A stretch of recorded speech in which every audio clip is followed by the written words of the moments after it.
বিদ্যুতের শর্ট সার্কিটে পুড়ে ছাই স্টেশনারি গুদাম, ক্ষয়ক্ষতির পরিমাণ প্রায় 15 লক্ষাধিক টাকা। ঘটনা উত্তর ত্রিপুরা জেলার ধর্মনগর মহকুমাধীন কদমতলা বাজার সংলগ্ন সিডিপিও অফিসের সামনে সোমবার রাতে দীপক নাথ নামের এক যুবক দেখতে পান কদমতলা বাজারের স্টেশনারি দোকানি রাজু নমর সিডিপিওর অফিসের সামনের দোকান দাউ দাউ করে জ্বলছে।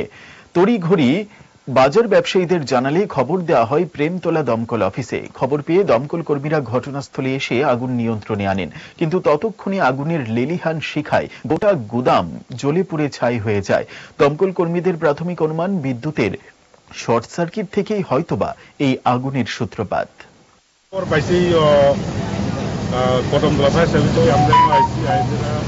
আগুনা দেখি আমরা কাজ করলাম, তালা দেবো না আসলো, তালা ভাঙলাম, তালা ভেঙেছে আমরা যতটুকু পারে আমরা তবু সাহায্য করছি, পার্টিরাও সাহায্য করছি, করছি আমরা জল দিলাম, দিয়াতেরা ওখানে বুঝলাম দোকানটা মালিকও আছে। তো এরপরে ওখানে আমরা জল দিয়েছে আপাতত আগুনটা কন্ট্রোলে আনলাম আর কি।